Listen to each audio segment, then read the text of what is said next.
first time I met Asja was my freshman year of college, and I thought her freshman year of college, and I seen her in the caf with her dad, and I was like, "Hey, who this light skinned girl right here? She looking all cute, fine and stuff, smiling." So I'm gonna try to approach her. She was with her dad, so I had to be subtle. I was on my recruiting visit. Yeah, I was getting there. Oh, excuse me. A couple of months later, her basketball coach was like, "Hey, I got a girl from Richmond coming to your area." She was like, "Yeah, she might be a little cute keeper for you." I'm like, "Okay, where'd she go to school at?" St. Catherine. So I was like, "Oh, I'm definitely not gonna know who this girl is." And so she showed me a picture of her, and I said, "Look at here, look at God. God is good. Amen." And I was like, "She coming here?" She was like, "Yeah, she committed." I said, "Bet. Put me on, coach. Put me on the team." He was a nice guy, He cute or whatever. Yeah, that was the first impression. He's a gentleman. He's very sweet. Right. Oh, thank you. It was a sunshiny day. No, I'm playing. We were at one of my chapter's programs, Delta programs on campus, and he's a bruh, and all his chapter was at her program. Sat down, and then like everybody disappeared from the table, like maybe 10 minutes or so, and I was like scrolling my phone, just chilling. So I looked up, I was like, nobody's here. I guess I'll talk to him. So I just like started having a conversation, and we had like a really good talk. Like it was a really good conversation, like to the point where it at least had to be like 45 minutes. Just never sat down and just talked to somebody like that before, and didn't know anything about them. It just flowed. I used to live in Petersburg, with a couple of my fraternity brothers. I hit up Frankie or whatever, asking what is there to do, because there's nothing going on in Petersburg. And he's like, "Hey, just come to this, a little social event at VCU." It was August 22nd, okay? The block party, welcome week. Long story short, I end up in one of their cars and we go out to Richmond to VCU. So we were walking up or whatever, and then boom.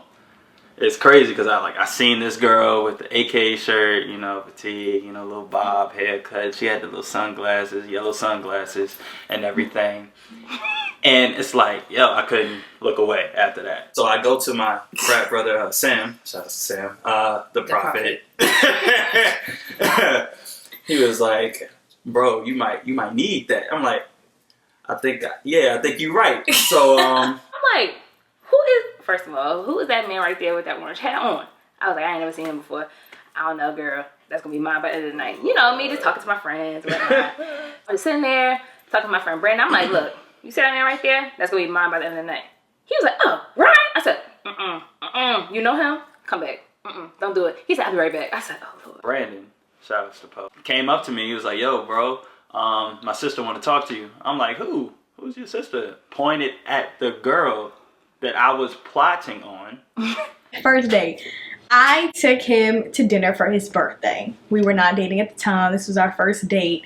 And we went to Logan's. And I was like, I want to take you to dinner for your birthday. Mm-hmm. So this was my freshman year, his sophomore year. She had this nice red dress on, looking good, scrumptious. I was on crutches at the time too, because I fractured my foot.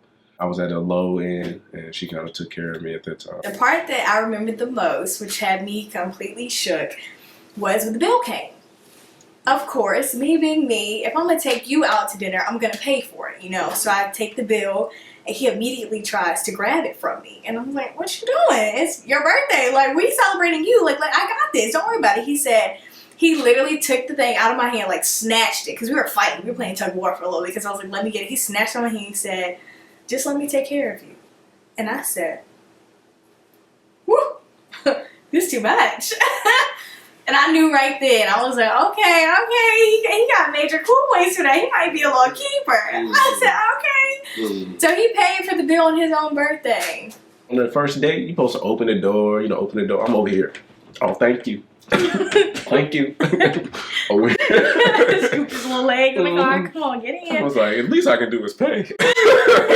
That was our first date. Yep. Ever since then, I've been paying for the bills. No, I'm just playing. I love you, girl. I didn't think that was funny. Talking all the time, we would text here and there.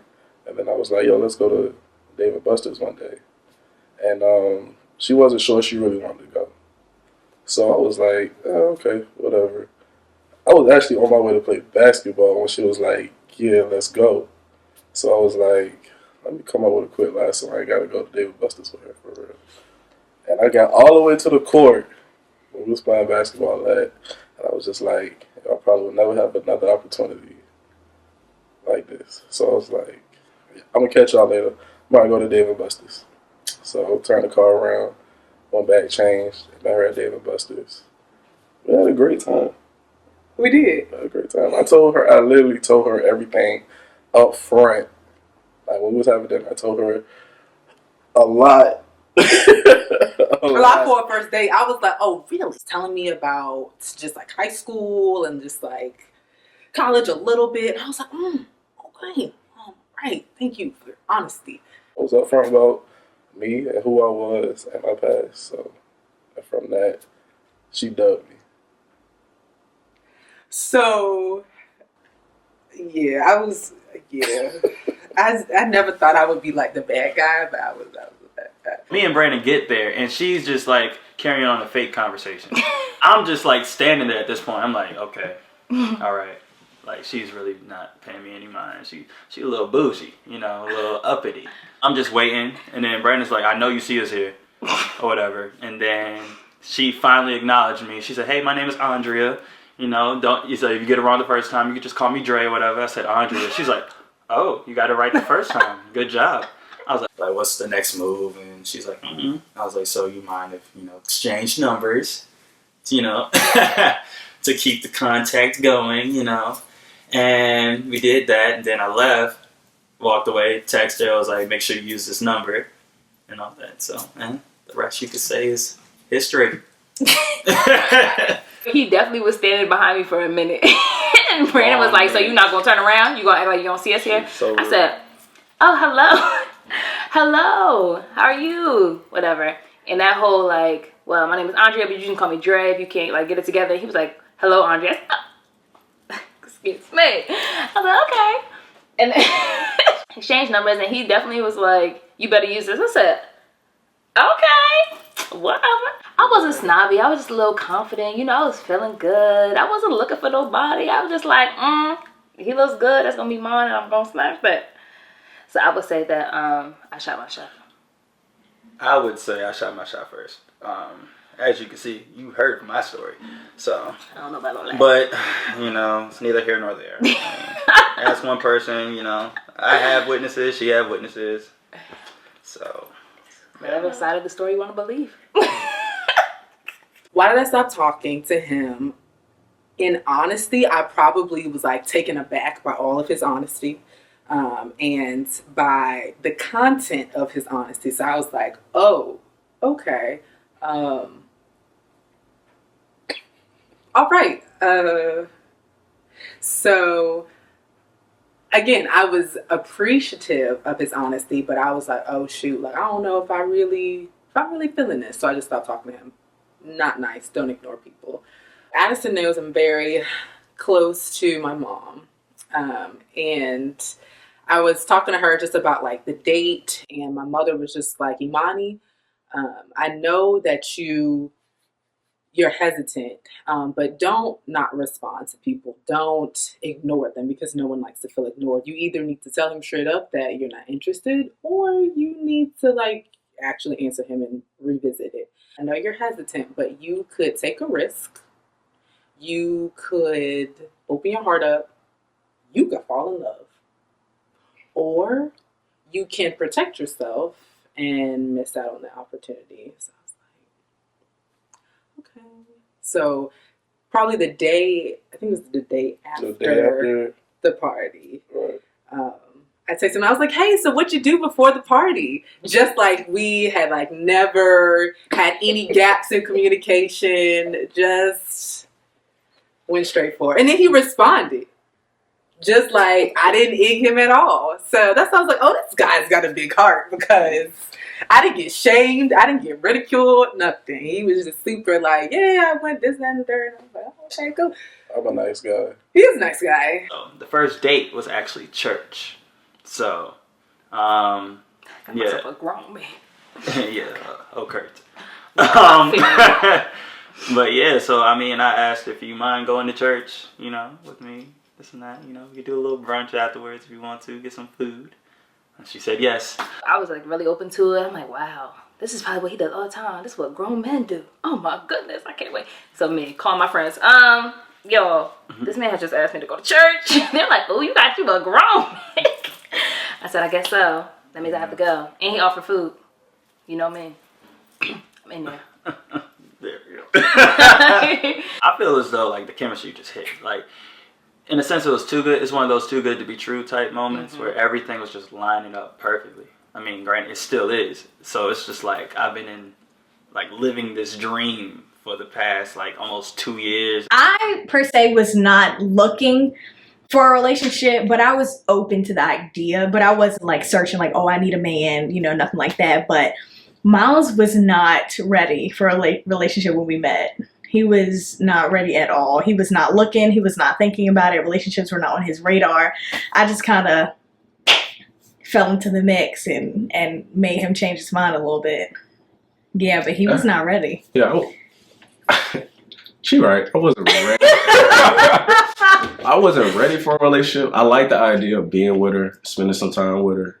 But like when we first started talking, like we were good friends. Like we started building up. When we first went on our first date, it was November. We had met back in August. So it was like, you know, I built that like friendship with her. Yes, we liked each other. We flirted, but I still wasn't in the mindset of ready to date. I wasn't in the mindset of settling down. You weren't ready for that. It wasn't even like settling down. It was more you weren't ready. I didn't want. It's okay though.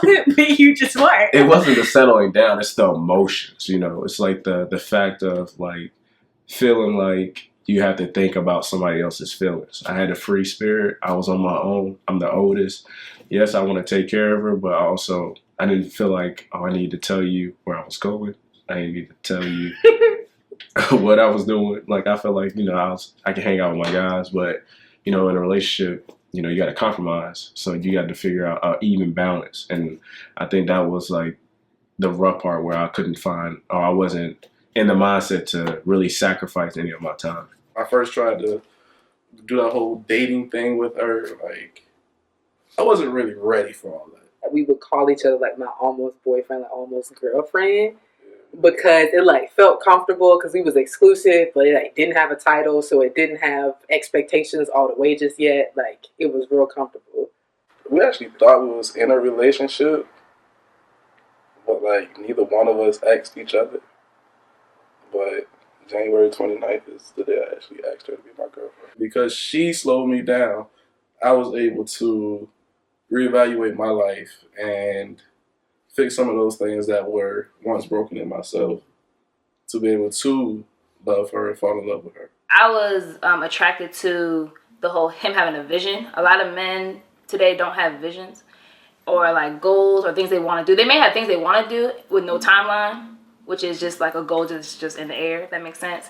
So it was kind of cool to finally find someone that had the same mentality. Like, we can actually have real conversations. I asked her out in November. We're already, you know, seen as that couple like early on, and everything is just lining up perfectly. It's, you know, talks with God. You know, he's telling me, yo, why are you wasting, like, don't waste any more time. Go ahead and, you know, make that move. So November 11th, that's when I was like, yeah, so I see a future with you. I see you as my girlfriend. Do you see yourself as my girlfriend? She was like, yes. I was like, that's me asking you. Like, like, would you like to be my girlfriend? She said, yeah. And then later on that night, like, we were in better spirits. So she was just like, yeah, run that back. ask me again. Like, I'm happy now. Like, but yeah. Know that. I agree with that statement. Yeah, that's that on that. When he knew he was ready, I got this one. It was that moment when I told him I wasn't about to wait around for him. And I went and started talking to somebody else. I said, look here, like, we don't have to date. I'm not saying we need to date right now, but do you see a future with me? Like, because I'm 18, I'm 19, I'm young, but I'm not about to waste my time. I've never been the type to just talk to a guy just because it was fun. Like, if I talked to you, it was because I liked you, thought you was cute. You know, I saw a future. You know, I wasn't about to play around. So I was like, do you see a future? And he was like, I don't know. And I was like, bet, say less. That's fine. You know, I'm not forcing you. I'm not pressuring you to do anything. So I'm out. I'll see you later. And then I started talking to somebody else. That had him shook. He was not having that. Well, it had me not shook, I would say, because I knew, you know, nobody can compare to me. But it was more of the, it was more of like, you know, seeing her give attention to somebody else or seeing other guys approach her a different way. With her, it just like something kind of like, it's like, hold on, some little emotional bulb came up in my head and was like, now I'm feeling some type of way. I'm in my feelings, you know, I'm big mad, you know, I'm trying to figure out like, yo, Myles, get yourself together. Like, what you doing? Like, you breaking all laws of emotion with, like, inside of you right now. Like, you supposed to be cool and collective. I'm over here like, nah, I'm tight. What's she doing? Where's she What at? doing, And I was like, see ya. So I was like, hold See you on, on the flip. what's We up? can still be friends, though. I said, Yeah, we can yeah, still be yeah, good yeah. friends. Yeah, He ain't like that. Yeah, He ain't like that one. So I was like, hold on, let me bring this back real quick. You know, I'm ready to give us a try, you know. And I don't know if it was more so of him being ready to have a relationship, but he was not ready to lose me. Yes. That's what it was. Okay. So I can give you that. so Yeah. because he didn't want to lose me, he sacrificed and was like, you know, I'm gonna have to learn how to get ready because I'm not letting her walk away. Yeah. The most trying time in our relationship, I think, was when he went to DC.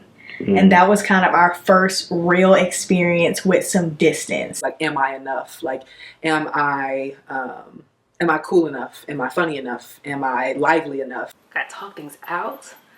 Like, ew, like what is happening?